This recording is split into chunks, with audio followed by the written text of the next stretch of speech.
دعا تھا۔ میری آپ کی زندگی میں تبدیلی کیا ہے؟ تھوڑی دیر کے تبصرے، تھوڑی دیر کے چرچے، تھوڑی دیر کے خوف کو کھا لینا،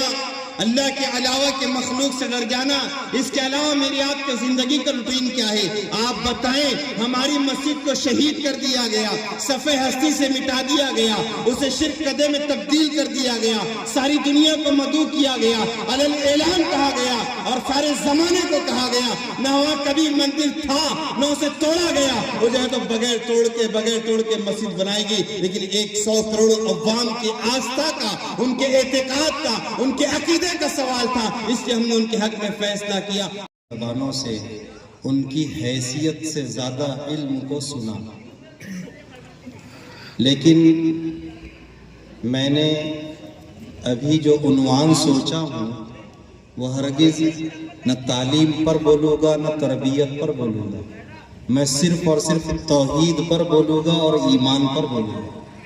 اس لیے کہ میرے ملک کا ماحول، میرے ارد گرد کا ماحول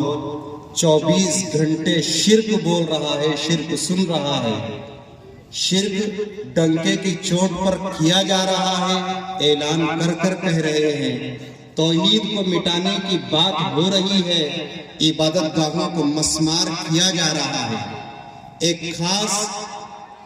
علامت کے ساتھ اللہ کے بندوں کو ذلیل کرنے کی، ان کو ڈرانے کی، ان کو دھمکانے کی، یا ان کو اس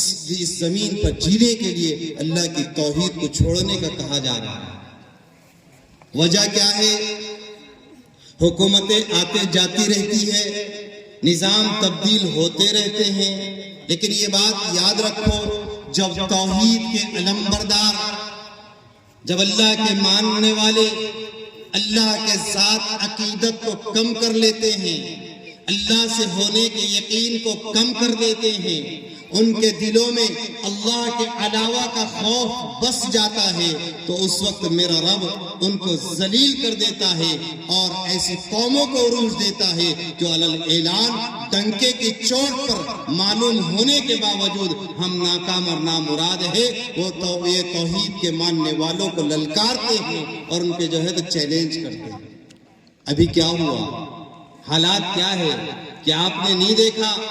ایک عرصے دراز سے شرک کو کہا جا رہا ہے، باطل خداؤں کی طرف تمام اقوام کو مدعو کیا جا رہا ہے، لیکن میرا آپ کا رویہ کیا ہے؟ میرا آپ کا اس ماحول میں کردار کیا ہے؟ میں نے کتنا اللہ کی بڑائی کو کہا، کتنا اللہ کی کبریائی کو کہا، کتنا اللہ سے ہونے کے یقین کو دل میں بسایا، کتنا اللہ کے ایک ہونے کے یقین کے ساتھ جینے کا عزم کر لیا۔ جب میں اپنی ذات کا تجزیہ کرتا ہوں، میرے دل میں توحید نہیں شرک نظر آتا ہے۔ مسلمانوں کا سب سے بڑا المیہ یہ ہے، وہ یہ تصور کرتا ہے کسی بت کو پوجا جائے گا تو شرک کہلائے گا، کسی اور کی عبادت کی جائے گی تو شرک کہلائے گا، جبکہ حضرت مولانا یوسف صاحب رحمۃ اللہ علیہ نے لکھا ہے کہ انسان اپنے دلوں میں کئی بتوں کو پالتا ہے، دکان کا ہونا اور دکان سے ہونے کا یقین ہونا